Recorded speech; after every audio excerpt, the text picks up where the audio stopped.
Oscuro por la poderosa noche rota. Bueno, hoy vamos a hablar de esa misma carta ofensiva que Zelensky envió a Putin, y aquí resultó que hay muchas cosas interesantes sobre por qué y para qué la envió, y después de eso resulta que incluso fue a reunirse con él. ¿Recuerdan que Putin en la conferencia en ese foro económico de San Petersburgo dijo que un gran empresario de Rusia fue a ver a Zelensky, le llamó a Putin, le contó que fue a ver a Zelensky y que habló de algo con él allá? En resumen, resultó que ese empresario es Abramovich, y se dice que solo acepta reunirse con él en Kiev. ¿Y por eso él fue a Kiev y llevó de Kiev un mensaje para Putin? De hecho, él ha sido intermediario entre Kiev y Moscú desde el inicio de la Gran Guerra y al mismo tiempo es una persona de confianza de Putin. Además de todo, y lo más probable, también es una persona de confianza para Kiev. Él es necesario. Porque, según dice el Financial Times, Abramovich es el único ruso al que están dispuestos a tolerar. Él se lleva bien con todos. Y por alguna razón Zelensky de repente cree, como dijo Abramovich después de reunirse no con él, que puede resolver todo gracias a la magia de su carisma personal. En toda la reunión de los líderes, o sea, en la reunión entre Putin y Zelensky, ¿recuerdan cómo funcionó el carisma de Zelensky en la reunión con Trump, de lo que les conté en enero cuando lo echaron de la Casa Blanca? Y al parecer esa misma carisma Zelensky quería mostrarla en la reunión con Putin, ¿verdad? Pero no todo salió en general como él esperaba. El empresario dice que el propio Zelensky compara ya sea sus acciones o todo lo que sucede con el concurso de capitanes de KVN, donde Zelensky participa en el concurso. Capitán KVN, ¿где Zelensky? Una estrella antes de entrar al mundo del espectáculo y la política, pero Putin no está interesado en eso en absoluto. Y tampoco funcionó con Trump, pero Zelensky está completamente obsesionado con eso. Por cierto, muchos dicen que Zelensky está más que seguro de su propio carisma. Antes ya lo había leído y ahora lo siguen diciendo. Pero ese extraño carisma no le ayudó a ganar la guerra ni a conseguir un alto el fuego ni nada de eso, aunque la misma Ursula von der Leyen y la jefa de la diplomacia europea, Kaja Kallas, con gusto asignaron 90.000 millones de euros. Quizás, después de todo, hay algo en eso. Ese tipo de dinero no se asigna así como así, pero ¿es la carisma lo principal aquí? Esa, por supuesto, es la pregunta. Además, dos altos funcionarios ucranianos contaron que la propuesta de Zelensky para una reunión transmitida en mayo a través de Abramovich parecía una carta abierta a Putin. Publicado en la noche del 4 de junio, pero era menos hostil, y en la oficina del presidente de Ucrania se negaron a comentar. El propio Putin contó que un empresario ruso fue a Kiev a ver a Zelensky, como dije, durante la sesión plenaria del Foro Económico Internacional de San Petersburgo. Putin declaró lo siguiente. Esto fue, según recuerdo, el 21 de mayo, y el 22 de mayo, las fuerzas ucranianas lanzaron un terrible ataque terrorista contra un dormitorio universitario, en la República Popular de Lugansk, donde murieron niños y adolescentes. Según él, le preguntó al empresario qué significaba eso, y él respondió que no tenía explicación, pero que llamaría a Zelensky, o que Zelensky lo llamaría a él, y que todo se aclararía. Pero en resumen, nunca se aclaró. Ahí quedó todo. Bueno, y ya el 4 de junio se entregó ese documento, si es que se le puede llamar así, bastante ofensivo, después de lo cual Putin dijo que no tenía sentido reunirse con Zelensky. Y parece que él logró su propia paz. Ningún alto al fuego. Nadie quiere reunirse. Después de eso, Zelensky empezó a decir que si no se puede lograr por las buenas, lo lograremos por las malas. Y esto es lo que empezó. En Crimea atacaron una base petrolera y una terminal marítima. Se revelaron los detalles del ataque nocturno. Resulta que en la noche del 7 de junio, las unidades Middle Strike fueron alcanzadas. Strike de operaciones especiales. ¿Para qué escribirlo? Otra vez en inglés, no entiendo. Bueno, en resumen, operadores de drones. La base petrolera Semikaladisianskaya y la terminal marítima de petróleo en Crimea. Esta base petrolera está ubicada en el pueblo de Edikuyu, disculpen si lo pronuncié mal, que se llama Lenina, aproximadamente a 200 kilómetros de la línea de combate. Se utiliza como punto de transferencia para el almacenamiento y transporte de combustóleo, diésel y betún. En el lugar había varias instalaciones, tanques de almacenamiento. Desde ahí se cargaban los vagones cisterna. Distribuyen todo tipo de cosas por Crimea para el ejército enemigo. Además, el segundo objetivo fue la terminal petrolera marítima de Fedosia. Ahí hay 7 tanques de combustible con una capacidad de 10.000 y 20.000 metros cúbicos. Como fue atacado, entonces lógicamente ya no hay combustible ahí. Pero aquí también tenemos imágenes de ese mismo ataque.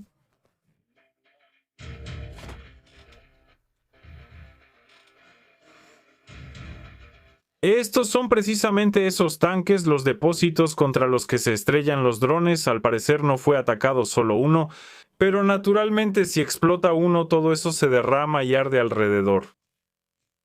Por eso aquí ya empieza pues a arder, a salir humo, otro más arde, echa humo. Pero aquí es como en una feria de tiro, básicamente. Ellos sin ninguna... no sé dónde estaba la protección o si siquiera existía, pero surgía algo parecido a esto.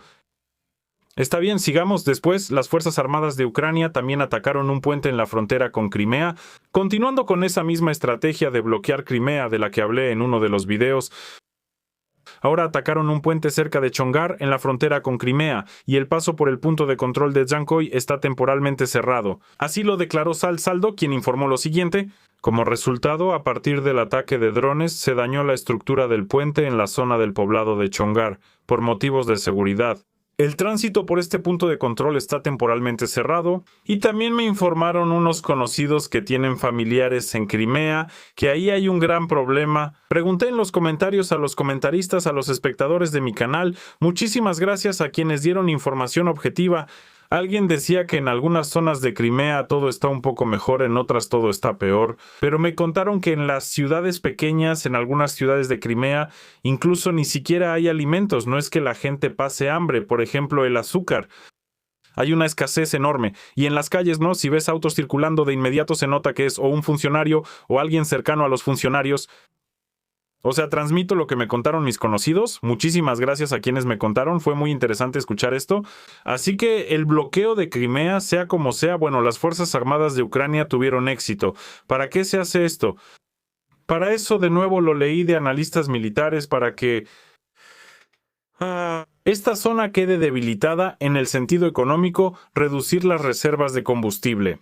Y, en consecuencia, si no hay suministro de fuerzas ni de equipo desde el continente, entonces están planeando atacar ahora o después. Pero existe la posibilidad de un ataque militar contra Crimea desde el lado de Ucrania. Por cierto, de esto hablaba ese mismo Strelkov Girkin, quien en su momento estuvo en Slaviansk, o como me corrigieron en los comentarios, en Slaviansk. Ahí hubo una discusión, y entre los comentaristas surgió una discusión sobre cómo se debe llamar a la ciudad.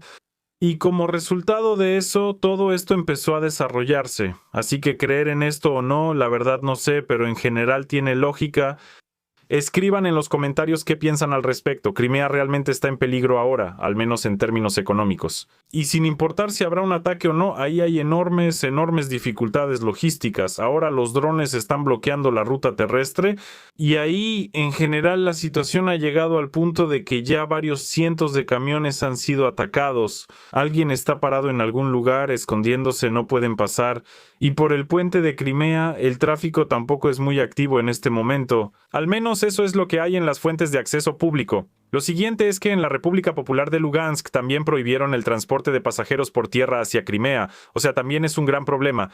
El corredor terrestre fue cerrado para el transporte de pasajeros. Las autoridades de esa región tomaron esa decisión. En la región de Lugansk, las Fuerzas Armadas de Ucrania atacan regularmente el suministro ruso en esa ruta. O sea, la logística está en gran peligro. Están prohibidos tanto los servicios regulares como los privados de transporte de pasajeros por la carretera de Novorossiya, que va de Rostov del Don a Crimea. La prohibición entró en vigor la noche del sábado 6 de junio, según informó el Ministerio de Transporte de la República Popular de Lugansk, citando al jefe de esa región. Además, la prohibición del transporte de pasajeros también se ha implementado en los tramos de la carretera federal R-150, Belgorod, Starovelsk, Lugansk, Donetsk y Mariupol. En general, en el tramo del kilómetro 518 al 32 sí se ha suspendido el movimiento de los trenes suburbanos.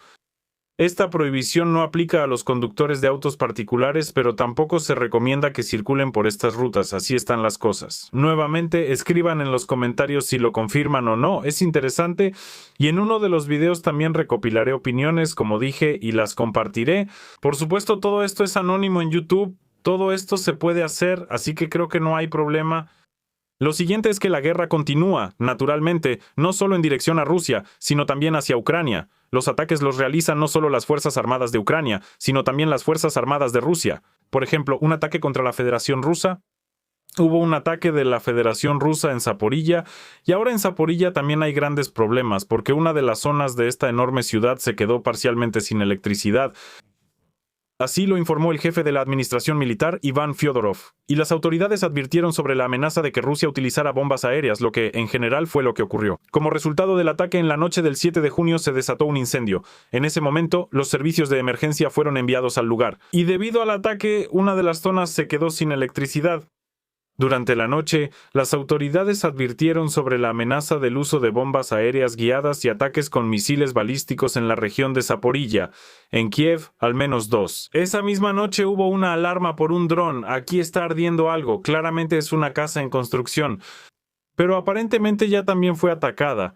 Se detectaron drones que volaban desde la región de Chernigov hacia la región de Kiev, Brávar. Además, los drones se dirigían hacia Kiev desde el este. A las 5 de la mañana hora local, la alerta estaba activa en las regiones de Chernigov, Sumy, Kharkov y Zaporilla. ¿De qué hablaban?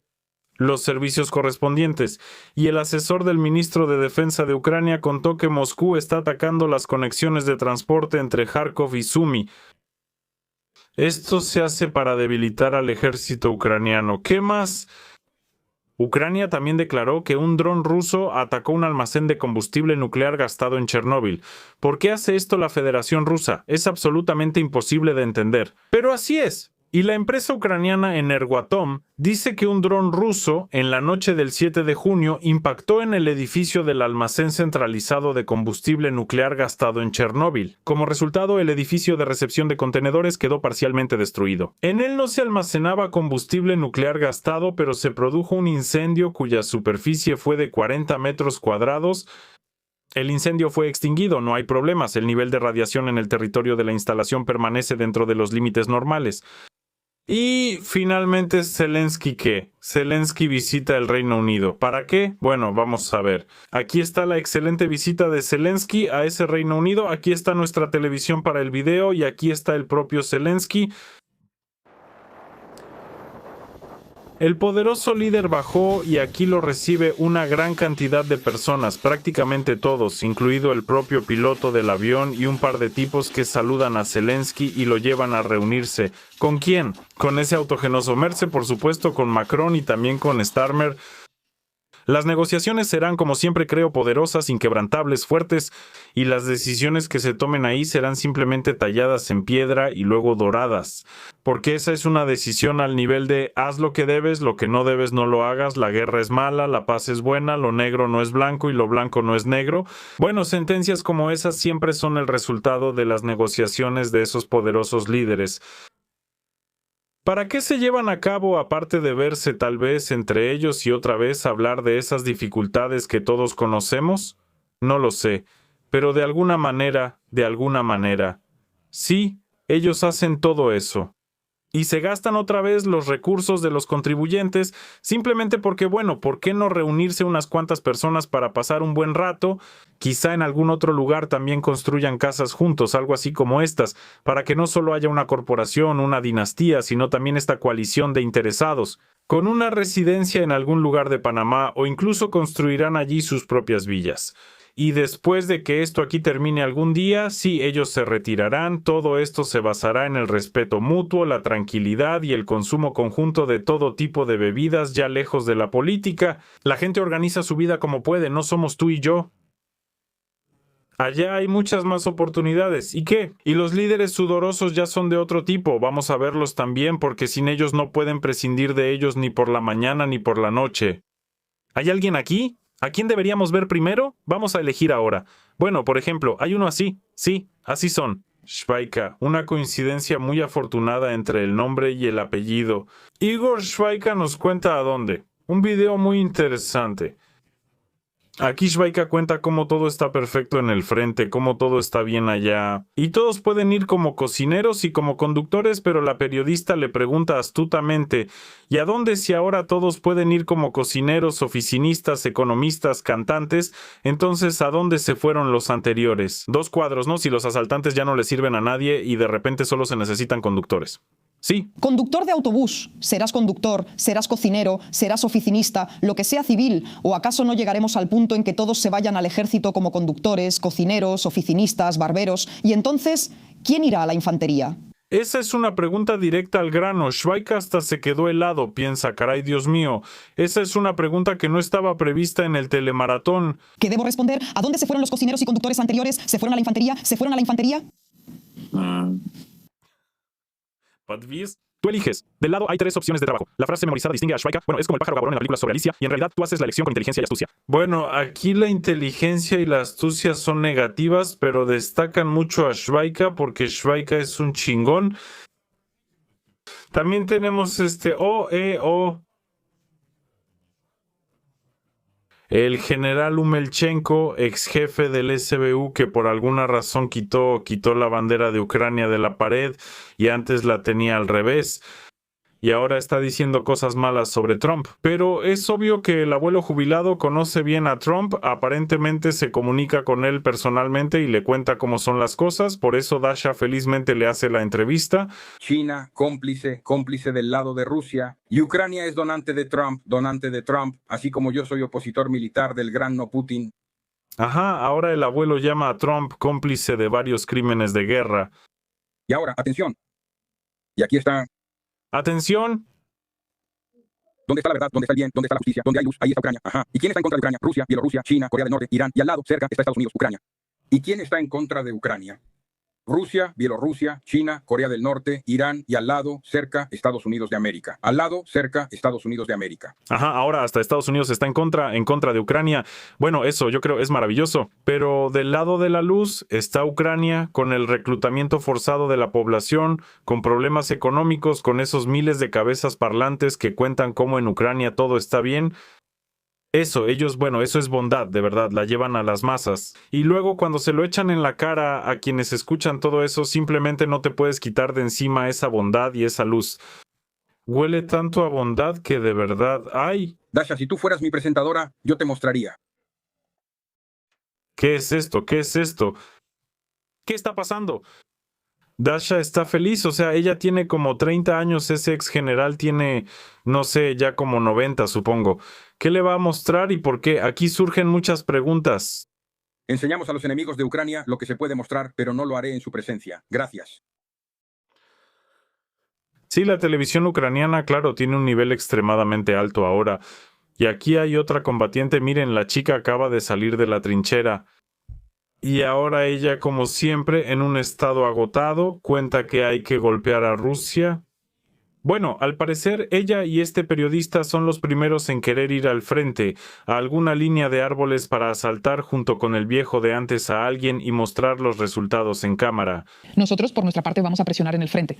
Me imagino cómo va a presionar ella y con qué va a presionar y qué está pasando en general. Entonces, aquí están los objetivos rusos, hay que golpearlos.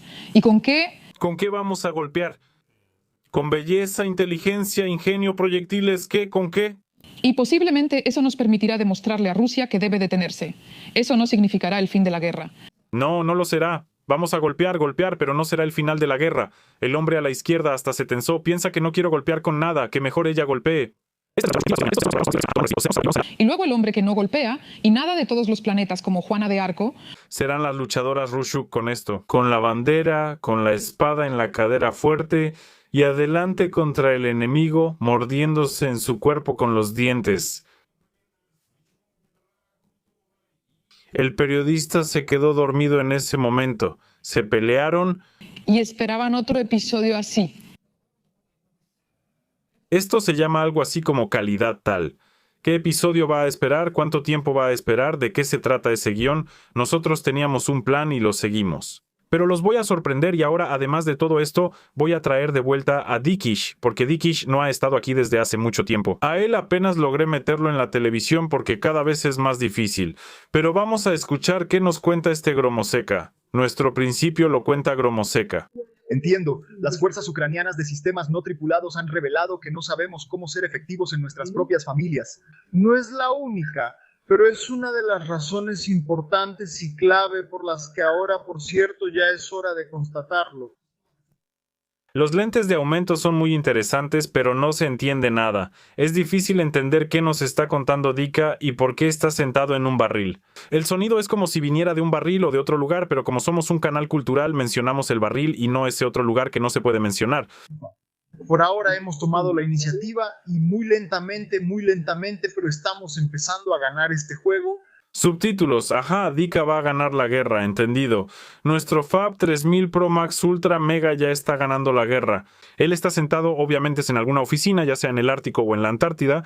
No es broma, él es el jefe de la base en la Antártida, la cual alguna vez los ingleses le regalaron a Ucrania. Y ahora esa base es científica, ahí se realizan experimentos científicos reales, y quien está a cargo de eso es Dika. ¿Por qué? Porque él es un científico ecólogo. Y además también es politólogo, experto en comida, visitante de restaurantes, es decir, restaurantero, digamos, pero no de los que tienen un restaurante, sino de los que ayudan a mantenerlos. Climatólogo, experto militar y un devastador KB Pro Max, el arma secreta de Ucrania. Y él, por cierto, fue alguien de Aidar. A veces dice que casi fue almirante de un rompehielos terrestre o algo así. Luego explosiones... Primero era el comandante de todo Azov, pero luego resultó que no. En fin, es difícil obtener honestidad ahí ni claridad sobre lo que pasó en el frente cuando él estuvo ahí en 2014 durante 2 semanas enteras. Luego algo pasó y Diku fue dado de baja.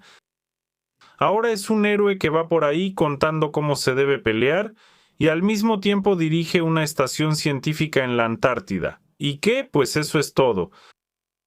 Adiós a todos, al héroe. Europa necesita que Ucrania siga luchando. Porque cuanto más tiempo luche Ucrania, más tiempo tiene Europa para, al menos hacer algo con la nueva arquitectura de seguridad. Por eso cuando me preguntan cuándo terminará la guerra, yo digo, escuchen, nos dieron dinero para 2 años de guerra. Así que no nos hagamos ilusiones adicionales innecesarias.